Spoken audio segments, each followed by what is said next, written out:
I like this one.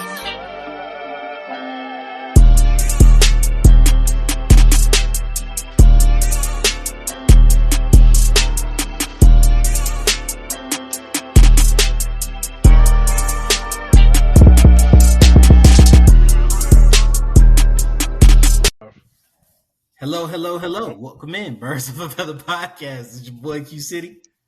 Your boy Taj Bravado. And this is episode 82. Hear me out. These are the team awards. It's been a minute, but your boys are back. Better than ever. New place, new days, loving it. You know what I'm saying? For those who can see me, if y'all can't, just listen to my voice. Audio viewers, audio listeners, y'all doing that anyway. So, let's get in to what this season has been. 8-9 on the season, right? But that doesn't mean that we don't celebrate the people that helped make the season what it was, right? Mm-hmm. We want to make this an annual tradition to hand out awards for the season. We got some repeaters, but hey, that just means you got excellence over time, right? Got some newcomers, which I think bodes well for the future of the team. So, ready, my man? Let's get into it. Mm-hmm. Our first award, like last year, is going to be the John Abraham Award.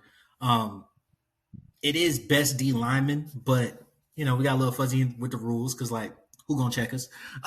So we more so because of the 3-4, we did best pass rusher, right? And that goes to drum roll, Arnold Ebiketie. Mans was hooping this last year. 38 tackles, 6 sacks. 6 tackles for loss. He really came on toward the end of the season when we had that burst of 4 or 5 sacks in the last 5-6 games. He was a part of that. He was a part of turning that defense around, especially once Raheem took over.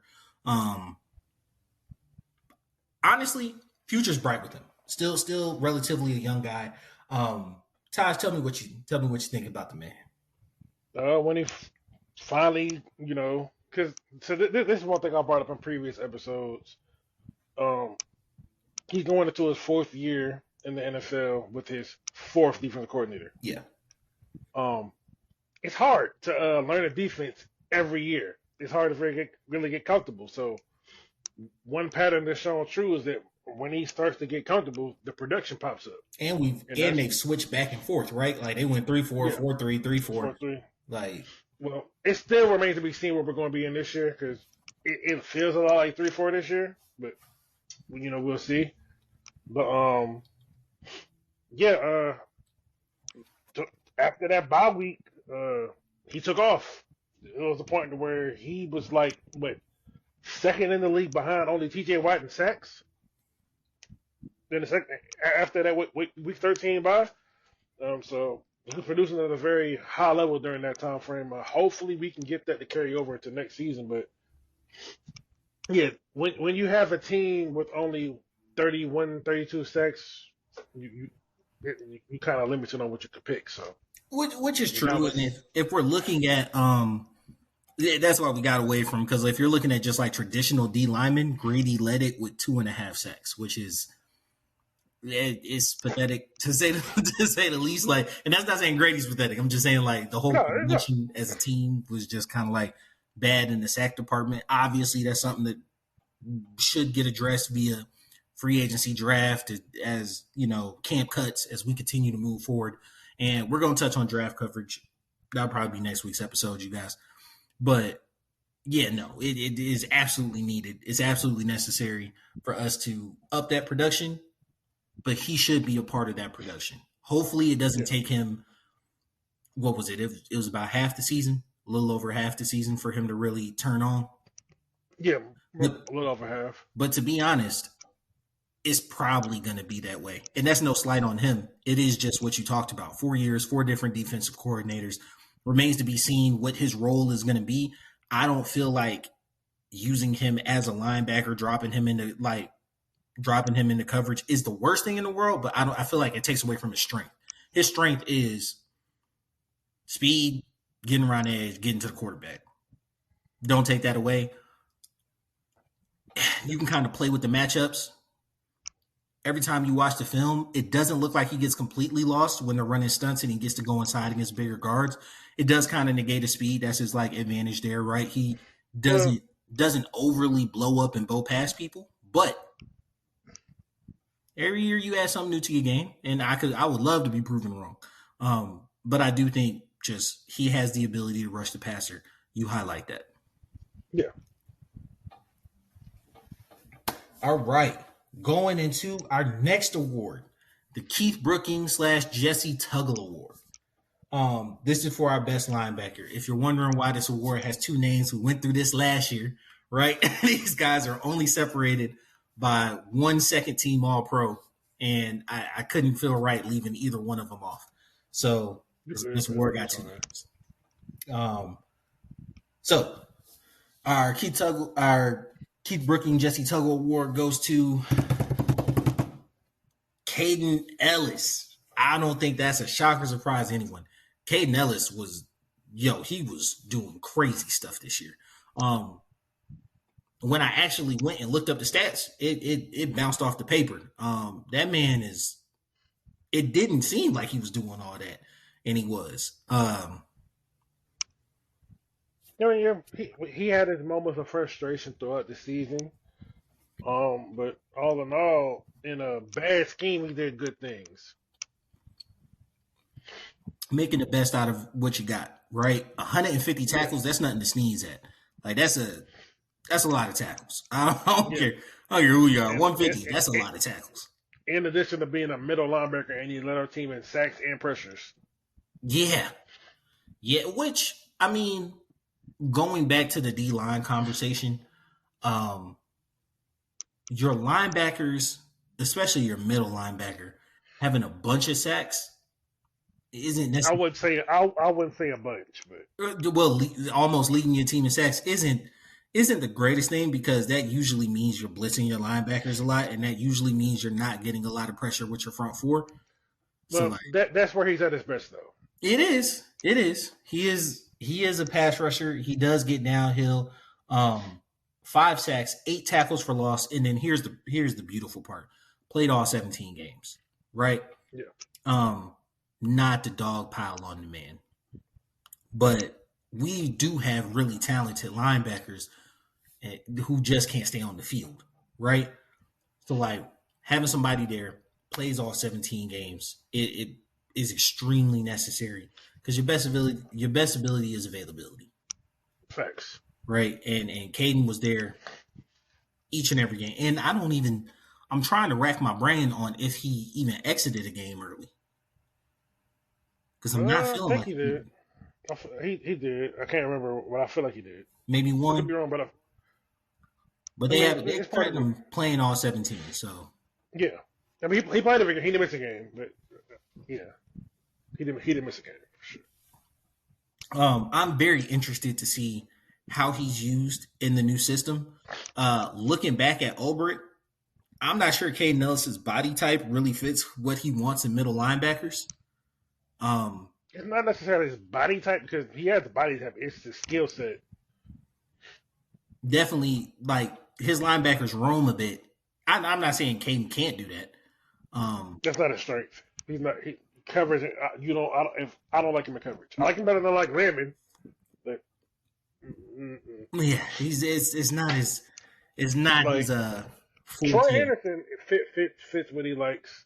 And the new dude we signed, Devon Diablo, also fits what he likes. Yeah, but my thing is, 150 tackles, you find a way to make it work. I mean, he'll be on the field, but it's just like they're gonna have to tweak the scheme. It's gonna be a mix up, I think. And I think that's where great coaches come in, right? Is like fixing the scheme to the players that you have, because like the talent is there, right? I'm not saying he's like all pro. He wasn't all pro this year, but he was a Pro Bowler, if I'm not mistaken. He wasn't. All right, should have been.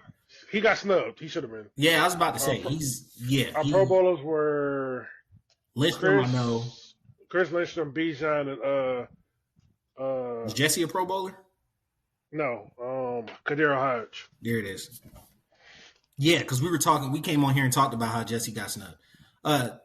Look at how he finished the season. Caden might have got snubbed too. So, congrats to you, my man.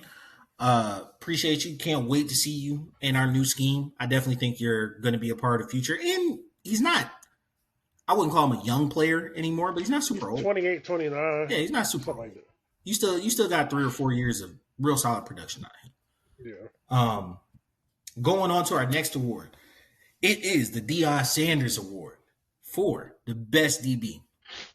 The name is self-explanatory. Primetime. Yeah, come on. Best DB. That's what we're going for. All right. So our winner for this award is AJ Terrell. All right, y'all. All right. So here it goes. I know the hate coming, bro, but like all pro AJ. I've been calling him that since 2022. You understand me? Like AJ had a year I don't think most people really comprehended, bro. AJ, like Jesse has the stats. Jesse, I feel like is always going to have the stats. He plays up close to the line. The ball tends to find him. Once again, we talked about like if a safety leads your team in tackles, your defense probably ain't the best. And then, we kind of went back and forth on that. But the point is, Jesse does have a lot of tackles because he finds the ball, right? Jesse did lead the team in interceptions, right? So 102 tackles, 4 interceptions. Not taking that away. If you look at AJ's counting stats, 66 tackles, 6 passes defended, and then 2 interceptions. You're like, what the hell are they talking about? AJ was an all-pro this year. Do you understand me? AJ was an all-pro this year. He had a remarkable season and a definite bounce back from last year. Taj, tell the people what you think about the man, dog. He started off a little shaky. I think a lot of people, the relationship a lot of Falcons fans has with AJ, it's not even an AJ thing. It's more of a cornerback thing because it's like cornerback. You can have 9 great plays, and if you have that 10th play be bad, they're gonna kill you for it. Mm-hmm. So not rightfully. We have DBs who should be killed for it. All right. Yeah, we do. I don't want to absolve some of these niggas. No. You understand? But it's just like that's the only position to where them and maybe O-line is like the only position to where you could do your job perfectly 99.9% of the game, and they're gonna focus on that 0.1%. Yeah. And I think that he's not as big a gambler. I think back to the Minnesota. He's just sticky in coverage. He does. But surprisingly, pass interferences and holding calls both down this year on him, right? Well below his career average, which lets you know he's learning that he can use. AJ's a big guy. He can be physical with receivers and not get called for those things, right? But one of the things I was going to break up, you look at the Minnesota game, right? I don't consider him a huge gambler. I think, and this happens to smart players a lot. You trust the scheme. You trust the people behind you knowing the scheme. And it looks like you blew a coverage when in your mind you're sticking to your assignment, right? And I think when you have somebody like Simmons behind you who isn't overly used to the communication or the signals that y'all may have, or maybe some of the audibles and whatnot. And you have Jesse who for as much good as Jesse does, he does roam a little bit. He does kind of look to make the highlight play. You can end up looking vulnerable in coverage. But I think he did a great job erasing some of those this year. Yeah. Because, like, I can think of a couple of plays that they blamed on him that wasn't on him. Like, we can go back to the Seahawks game where DK Metcalf hit us in the middle of the field right before halftime. They tried to blame that on AJ, but he's playing cover 2, Tampa 2 cover 2. For y'all that don't know, he's responsible for the flex, and he carries the receiver up so far, but he still has responsibilities underneath. And where I think he caught the ball, our linebacker was supposed to get back and just didn't. Or you could put him, or you could also put him on the safety. Or Jesse or Justin should have got up. Exactly. Because Simmons was too wide, and he let him cross his face. And then sometimes, like, hey, Geno is a serviceable NFL quarterback. Just read it good, made a good throw, right? I mean, he made a good throw, but the play wasn't on AJ. Like that wasn't their responsibility at all. Like it's just people want to put stuff on him that's not his fault. And I think when you have football minds who really look at truly him in coverage, they see that like, yo, AJ is a dog, bro. We got one of them ones. They paid him. They're gonna pay him again. Yeah. I doubt he retires as a Falcon just because like that doesn't seem to be our MO or forte. But he's got this contract in another ring. I mean, maybe Jay Matthews look like he's gonna retire one. So Yeah, Jake does. Jake does. But yeah, no, he got this contract. He got another one in him. You understand me? Like, corner money is kind of looking crazy, but he'll demand top of market money. He's got 2 All-Pro selections in him. I don't know what's going on with him in the Pro Bowl. I don't know who he texts. Popularity. It's a popularity contest. It's by the fans. I swear. It don't matter. They're gonna pick the flashy name every time. AJ's not flashy. He's not. He just Lynch Pale handle his business, right? But yes, that's one of our big surprises. I'm pretty sure people was like, "Hey, Jesse," but like, nah, man, AJ was balling this year. Like something. I mean, you could easily flip the coin and go the other way, but you know, AJ deserves the flowers. All right. Next, we are going to go with our Claude Humphrey Defensive Rookie of the Year award. All right, and your winner is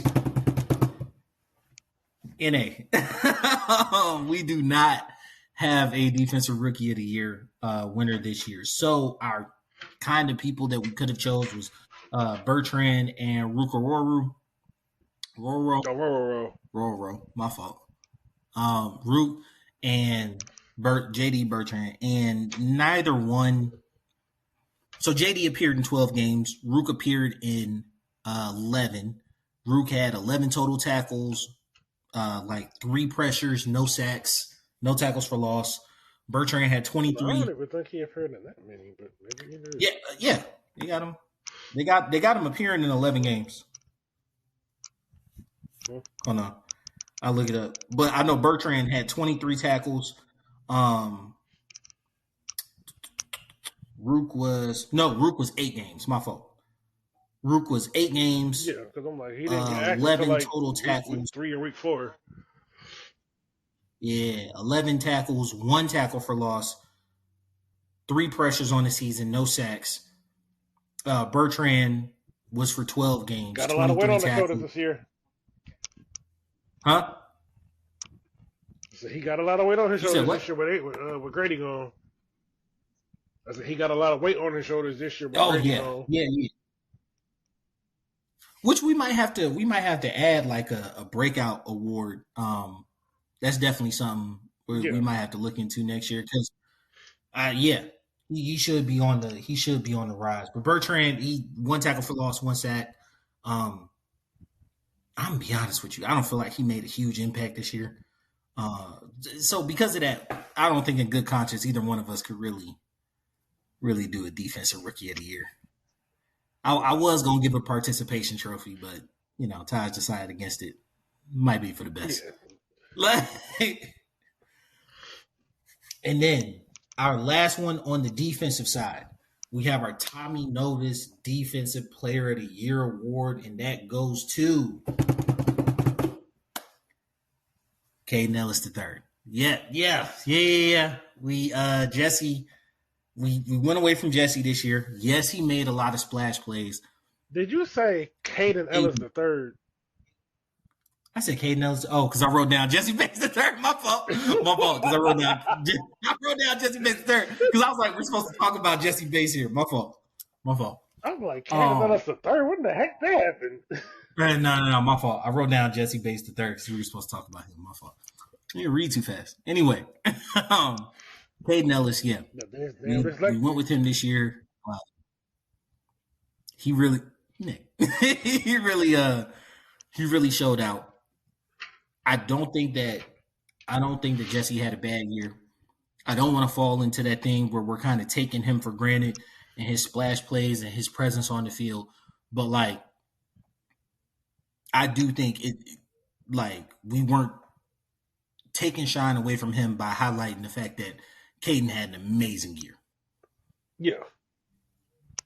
Any other year would have been him, but Caden single-handedly kind of brought the Patriots to life in the second half of the season by freeing up, creating matches for everyone else. Like he definitely made the biggest difference for our defense. And I really look back to that Washington game. Like, he made a huge difference. And, like, yeah, Jaden went off. But Jaden went off against a lot of people. Caden did make a big difference in that game. Yeah, he did. And you know, our Deion Sanders Award winner had their number one receiver on a Warner poster. Whole night. Couldn't find him. They were looking for him, couldn't find him. All right, so going on to the offensive side of the ball. The award with the absolute least amount of, suspense with it is the Mike Ken Offensive Lineman Award. When we were talking about this, we actually said might need to get rid of it. Be the same person for the next 5 years. But this award is Chris Lindstrom, right? Like, that's pretty. It seems pretty redundant to even go through it. He's been a monster. Never said he was bad in the past game, but definitely said, okay, well, maybe he's just like a much better run blocker than pass pro. Nah, Chris is all around. He's good. He's good. He's good. And because Chris got Drew Dalmas a lot of money. He swear he did. When they said Drew Dalman wanted 28 years, I said, oh no, he ain't coming back. He didn't take it, but he ain't coming back. Is it for him? So, one of our 4 picks might be a center. Jesus Christ. We'll get that when we go through draft coverage. 5 picks.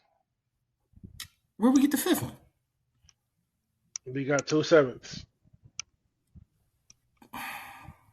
This man. All right.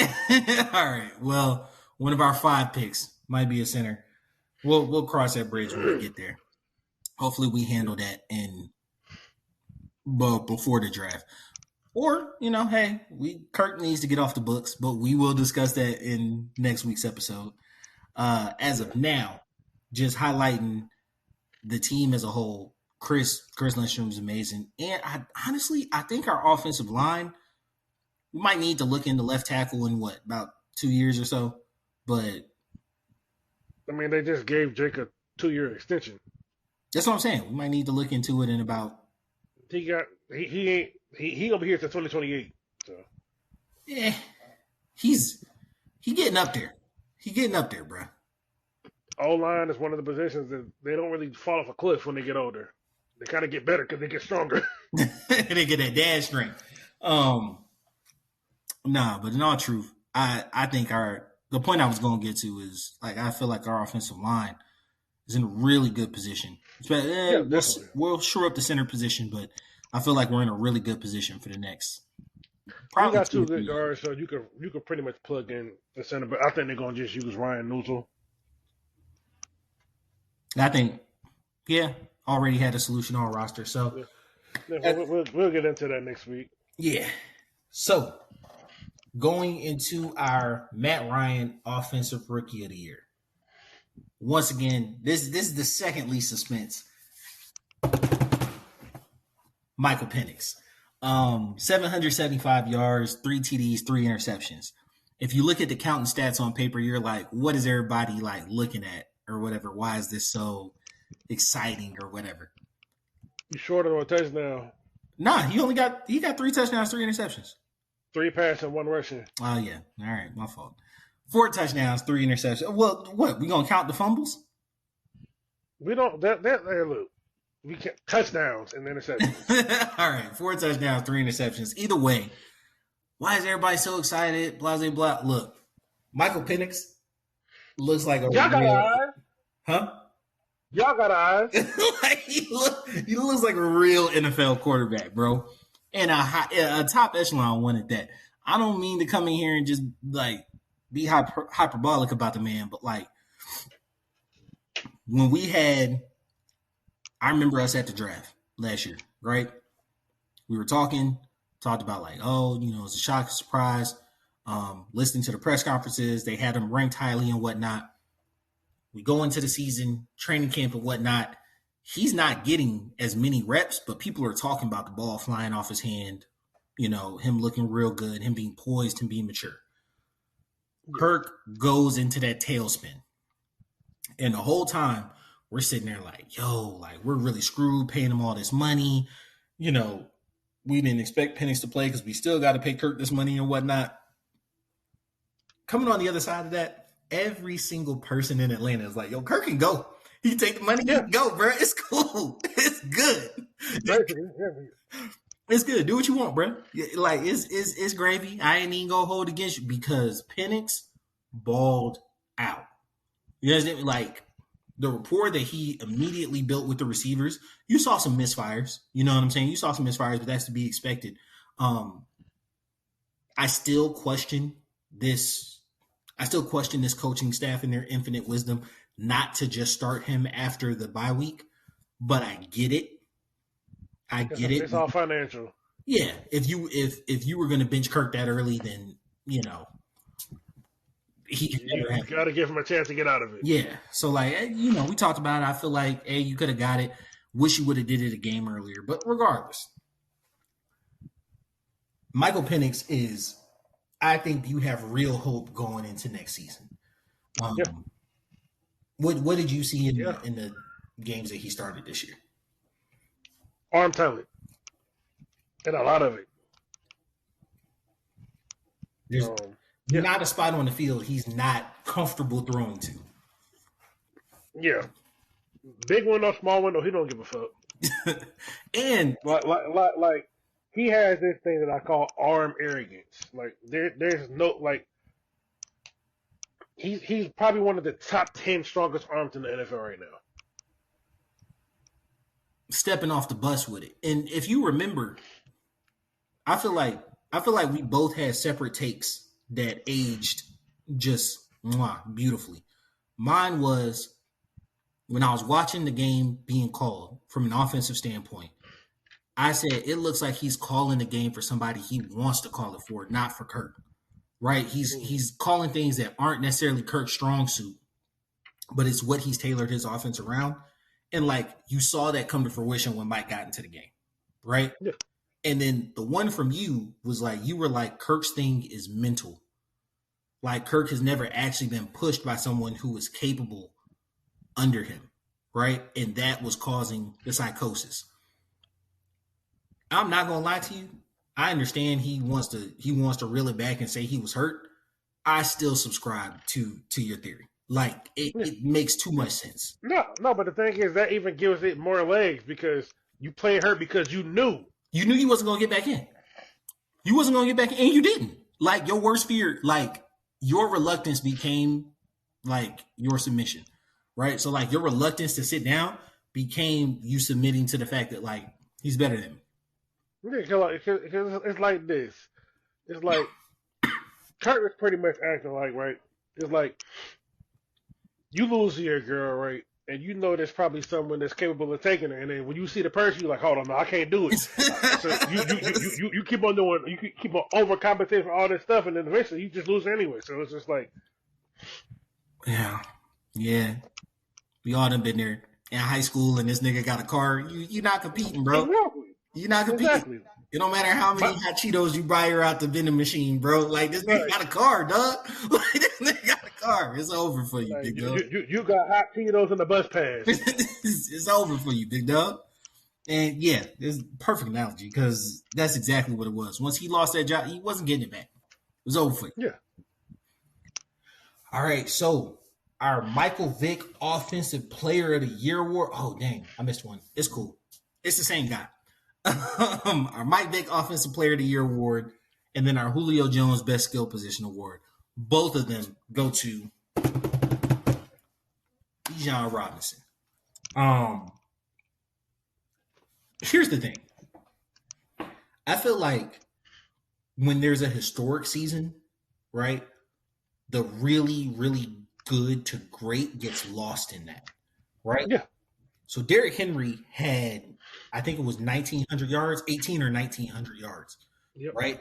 That is ridiculous. Saquon broke 2K, almost broke the all-time rushing record. Yeah. That was ridiculous. Third in And the Bijan was league. right behind him. Huh? And Bijan right behind him. Third in the league rushing was Bijan Robinson. Yeah, no one talks about it. Huh?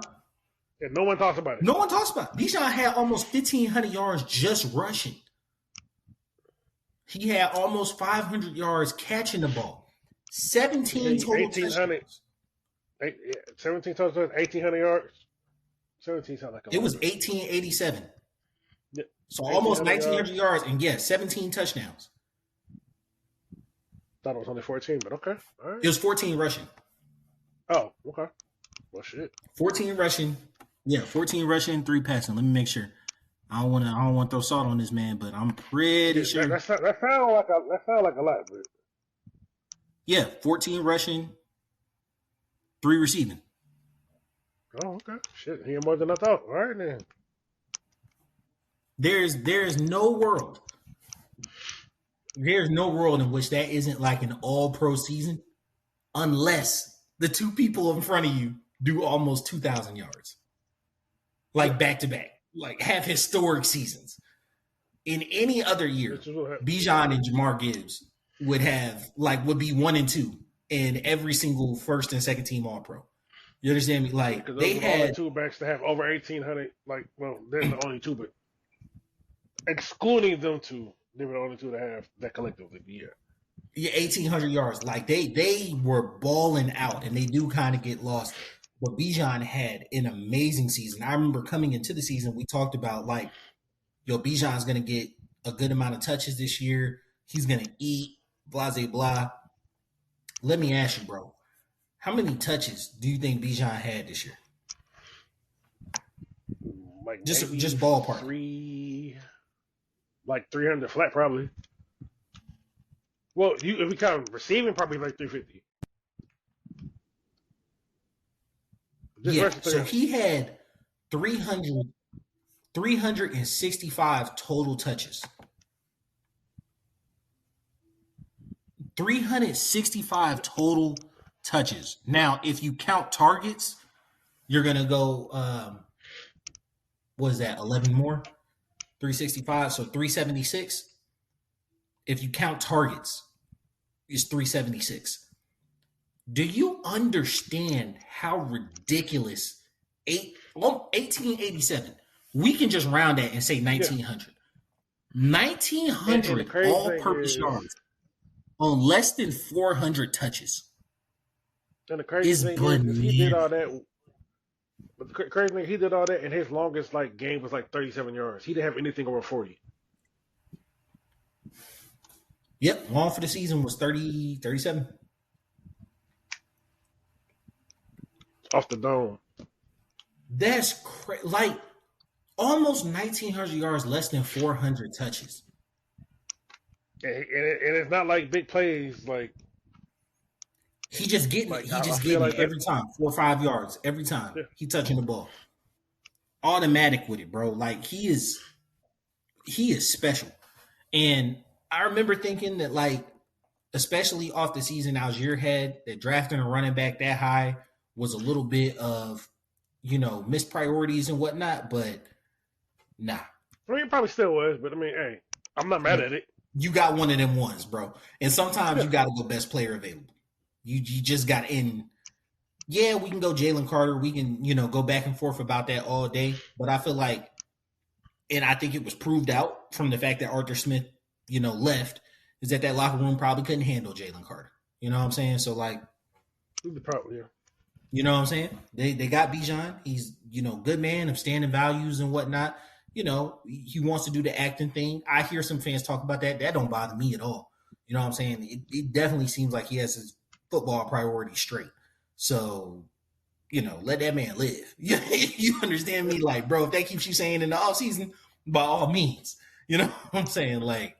I really look forward to seeing him for the next couple of years. Hopefully it doesn't, you know how it gets with running backs, but I feel like there's a resurgence in that position. Yeah, because we might have another one go top 10 in a month. Yeah, he's drafted pretty high, so I definitely think, contracts are contracts, but when the time comes, he definitely gonna get taken care of. Because I mean, because Saquon, he definitely got taken care of. Yeah, they're redefining the position easily. Um, so our next award is this is an added award. We talked about it last year, but this is the Michael Turner Award for the best free agent. Right? And this year it is Darnell Mooney, almost 1,000 yards, 5 touchdowns. Um, him and Drake Would were have had it too. yeah, him and Drake were leading the whole NFL as a tandem for a good bit of time until Kirk went into that tailspin. Um, really, really, I wouldn't say surprised. Really, really excited about what he brought to the offense last year. Um, I feel like he can maybe 992 as a second weapon with Kyle Pitts on the field, who I know for a fact they want to get involved coming up this next season. You might not match your production, but I do think he's going to still be a really usable weapon coming up this next season. Might even exceed it because Penix like to go down the field. Penix does like to throw down the field, but like Drake's gonna. I think Drake is gonna benefit from this greatly. I mean, Drake gonna benefit, but it's like Penix like to go down the field. Like Drake gonna get the volume, but Mooney still gonna get them shots. So it won't be hard for him to match that what he did this year. Maybe even exceed it. Because they clearly want to pass. I mean, they're obviously going to beat him, but they want to throw that rock. Drake had 1,271, so almost 1,300 yards, 9 touchdowns. Nine touchdowns. 1,271. Like, I could see him up in production by maybe 100 yards and 2 touchdowns. Like, I think almost 1,400 yards and 11 touchdowns is a bomb ass season for him. I think that's going to get him a bomb ass contract too. Yeah, but Pitts was at 47 with 604, right? Pitts is gonna go because like Kirk's injury kind of hurt Pitts too. It hurt Pitts. Like, so I don't see Pitts not getting close to 800 yards. So like if we're looking at that, that's 2,500. Bijan has averaged 500 yards every year, right? So what is that? 21 plus 5, that's 2,600. We expect Penix to throw for 3,600 yards. That's a lot. I think Penix hit 4. That's a lot. Penix hit over 4. He hit over 4. That's a lot. He's going for a lot of college. He did. He did. So for me, I'm usually going to bank around 32, 33. And with those averages being there, I see Mooney at 4 bands. I see Mooney somewhere close to like 750, right? And yeah, that'd be tough. That'd be tough. Now, if Mooney just repeats 992 and 5 touchdowns, we have one of the most prolific offenses in the league. See, the thing is, Mooney would have had that if he played the last game. He didn't even play the last game. He really didn't. He could have had a 1,000-yard season. Yeah, because Penix like, we'll get him that, and he didn't get to play. So I think and we had something to play for it. I'm looking forward to it. I think 4 is a lot. 4 is a lot. I don't think it is. I think 4, because Kirk would have had 4 if he would have played the full season and didn't play like a dickhead. Yeah, but I mean, he had one game with like almost 600 yards. 500, but still, 4 is not 4. To get 4,000, you got to average like 228 games.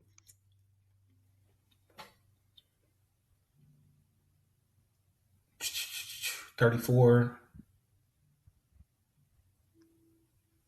8, yeah. 240? 240? No. Well, 240. Why did I just use the calculator? The 17 games divided by 4.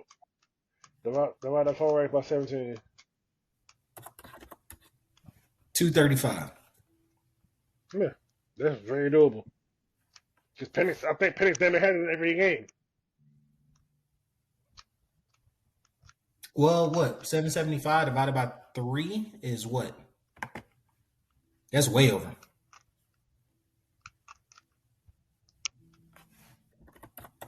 That's way over. Yeah, that's 258.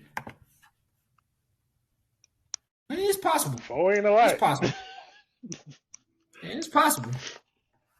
It just sounds like a big number. He gonna Maybe hover my around mind is stuck on 225. 15 games. He gonna hover around 225, 245. Yeah. I think his average ended up being about 235. He might hit just 235, or he might even get like 41, 42, something like that. I'm looking forward to see what he puts forward this season. To wrap us up, we got our Dan Reeves Coach of the Year award, and that goes. I'm gonna let Taj have that one. Drum roll, please.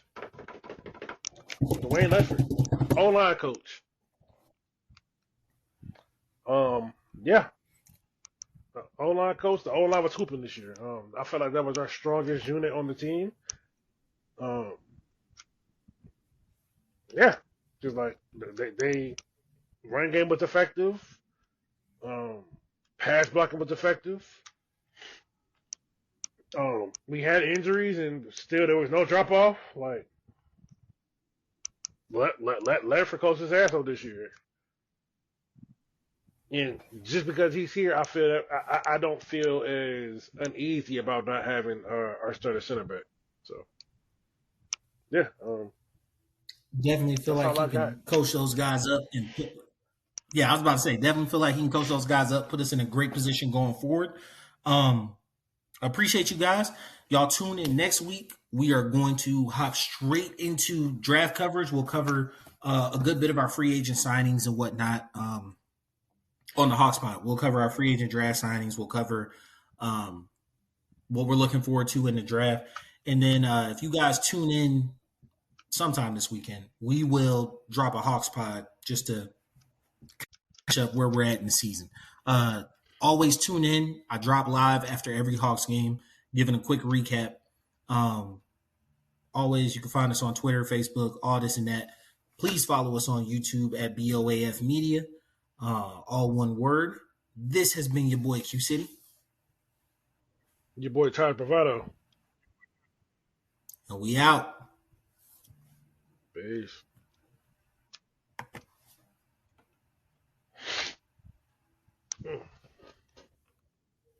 It was good. It was good timing too, right? Almost 40. All right, man. I love it.